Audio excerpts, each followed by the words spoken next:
ನಮಸ್ಕಾರ. ನಾನು ಡಾಕ್ಟರ್ ದೀಪಕ್ ಬಿಲ್ಲೆ, ನಿಮ್ಮ ಆಯುರ್ವೇದಿಕ್ ತಜ್ಞ. ಇಂದು ನಾವು ಆಯುರ್ವೇದ ಪ್ರಕಾರ ಅಲರ್ಜಿಯನ್ನು ತಿಳಿಯೋಣ. ಅಲರ್ಜಿ ಎನ್ನುವುದು ಆಯುರ್ವೇದದಲ್ಲಿ ಯಾವ ರೀತಿಯಿಂದ ಬರುವುದು ಹಾಗೂ ನಮ್ಮಲ್ಲಿ ಇರ್ತಕ್ಕಂಥ ಕೆಲವೊಂದು ಲಕ್ಷಣಗಳು ಯಾವ ರೀತಿ ಇವೆ ಎಂದು ನಾನು ತಿಳಿಸುತ್ತೇನೆ. ಇಲ್ಲಿ ನಾನು ಹಿಂದಿನ ವಿಡಿಯೋದಲ್ಲಿ ಹೇಳಿದರ ಪ್ರಕಾರ ಆಮ, ವಿರುದ್ಧಾಹಾರ ಹಾಗೂ ಅಸಾತ್ಮ್ಯ ಆಹಾರ ಎನ್ನುವ 3 ವಿಧದಲ್ಲಿ ನಾವು ಕೆಲವೊಂದು ಲಕ್ಷಣಗಳು ಅಲರ್ಜಿಗೆ ಸಂಬಂಧಪಟ್ಟ ಹಾಗೆ ನಾವು ಕಾಣುತ್ತೇವೆ. ಇವುಗಳನ್ನು ನಾವು ವಿಸ್ತಾರವಾಗಿ ತಿಳಿಯೋಣ. ಮೊದಲಿಗೆ ನಾವು ಅಸಾತ್ಮ್ಯ ಆಹಾರ ಎನ್ನುವ ಅಂಶವನ್ನು ತೆಗೆದುಕೊಳ್ಳೋಣ.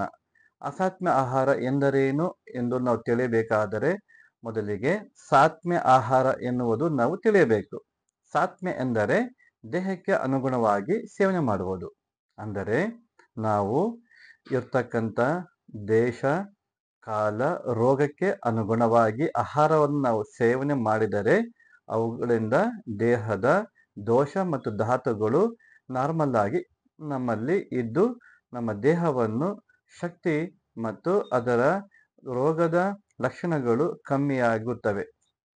ಇದೇ ರೀತಿಯಲ್ಲಿ ಚರಕಾಚಾರ್ಯರು ರೋಗ ಲಕ್ಷಣಗಳನ್ನು ತಿಳಿಸುವಾಗ ಸಾತ್ಮ್ಯ ಆಹಾರದಲ್ಲಿ ಅವರು ದೇಶ ಸಾತ್ಮ್ಯ, ಕಾಲ ಸಾತ್ಮ್ಯ, ಸಾತ್ಮ್ಯ, ರೋಗ ಸಾತ್ಮ್ಯ ಎಂದು ಅವರು 4 ವಿಧವಾಗಿ ತಿಳಿಸಿದ್ದಾರೆ. ಅಂದರೆ ಆ ದೇಶಕ್ಕೆ ಅನುಗುಣವಾಗಿ, ರೋಗಕ್ಕೆ ಅನುಗುಣವಾಗಿ ನಾವು ಆಹಾರ ಮತ್ತು ವಿಹಾರಗಳನ್ನು ಮಾಡಿದರೆ ನಮ್ಮಲ್ಲಿ ಇರ್ತಕ್ಕಂಥ ದೋಷ ಮತ್ತು ಧಾತುಗಳು ನಾರ್ಮಲ್ ಆಗಿ ಇದ್ದು ದೇಹವನ್ನು ಯಾವ ರೋಗದಿಂದಲೂ ಆದರೂ ಸಹ ಅದು ಮುಕ್ತಿಗೊಳಿಸುತ್ತದೆ.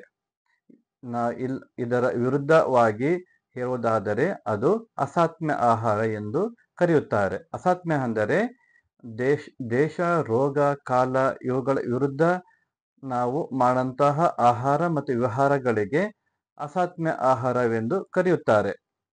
ಅಂದರೆ ರೋಗ ಇರುವಾಗ ಕೆಲವೊಂದು ರೋಗಕ್ಕೆ ಬೇಕಾಗಿರುವ ಪಥ್ಯವನ್ನು ನಾವು ಮಾಡಲೇಬೇಕು. ಹಾಗೂ ದೇಶಕ್ಕೆ ಅನುಗುಣ, ದೇಶ ಅಂದರೆ ನಾವು ಇರ್ತಕ್ಕಂಥ ಜಾಗ, ಅಂದರೆ ಇದು ಯಾವ ರೀತಿಯಲ್ಲಿದೆ, ಉಷ್ಣವಾಗಿದೆಯೋ ಇಲ್ಲ ಶೀತವಾಗಿದೆಯೋ ಅದರ ತಕ್ಕಂತೆ ನಾವು ನಮ್ಮ ಜೀವನ ಶೈಲಿಯನ್ನು ಬದಲಾಯಿಸಬೇಕು. ಈ ರೀತಿಯಾಗಿ ಚರಕಾಚಾರ್ಯರು ನಮಗೆ 4 ವಿಧದಲ್ಲಿ ತಿಳಿಸಿದ್ದಾರೆ. ಇವುಗಳಿಂದ ನಮ್ಮ ದೇಹವು ದೃಢವಾಗಿ ಇದ್ದು ನಮ್ಮನ್ನು ಕಾಪಾಡುತ್ತದೆ. ಅದಕ್ಕಾಗಿಯೇ ಅವರು ಸಾತ್ಮ್ಯ ಆಹಾರದಲ್ಲಿ ತಿಳಿಸುತ್ತಾರೆ, ಯಾರು ಆಹಾರ ವಿಹಾರವನ್ನು ದೇಶ ಮತ್ತು ರೋಗಕ್ಕೆ ಅನುಗುಣವಾಗಿ ಮಾಡುತ್ತಾರೆ ಅವರ ದೇಹವು ಯಾವಾಗಲೂ ಸಂತೃಪ್ತವಾಗಿ ಇದ್ದು ಆತ್ಮವು ಸಹ ಸಂತೃಪ್ತವಾಗಿ ಇರುತ್ತದೆ ಎಂದು ಸಂಕ್ಷಿಪ್ತವಾಗಿ ತಿಳಿಸಿದ್ದಾರೆ. ಇದೇ ರೀತಿಯಲ್ಲಿ ರೋಗ ಲಕ್ಷಣಗಳನ್ನು ಹೇಳುವಾಗ ಸುಶ್ರುತಾಚಾರ್ಯರು ವಾಯು ಮುಖಾಂತರವೂ ಸಹ ಪ್ರತಿಶಾಯ ಅಂದರೆ ನೆಗಡಿಯಾಗುವುದು, ಕಾಸ, ಶ್ವಾಸ ಮತ್ತು ಕೆಲವೊಂದು ಚರ್ಮ ರೋಗದ ಲಕ್ಷಣಗಳನ್ನು ಸಹ ಅವರು ತಿಳಿಸಿದ್ದಾರೆ. ಇದೇ ರೀತಿಯಲ್ಲಿ ವಾಗ್ಭಟಾಚಾರ್ಯರು ನಮ್ಮ ದಿನಚರ್ಯ ಮತ್ತು ಋತುಚರ್ಯ ಎಂಬ 2 ವಿಧದಲ್ಲಿ 2 ಭಾಗದಲ್ಲಿ ಯಾವಾಗ ಸಂಧಿಕಾಲ ಬರುತ್ತಿದೆಯೋ ಆ ಸಂಧಿಕಾಲದಲ್ಲಿ ನಾವು ಅಪಥ್ಯವನ್ನು ಮಾಡಿದರೆ ನಮಗೆ ರೋಗ ಲಕ್ಷಣಗಳು ಕಾಣಿಸಿಕೊಡುತ್ತವೆ. ಆ ರೋಗ ಲಕ್ಷಣಗಳು ಎಲ್ಲವೂ ಅಲರ್ಜಿಗೆ ಸಂಬಂಧಪಟ್ಟವಾಗೆ ಇದೆ.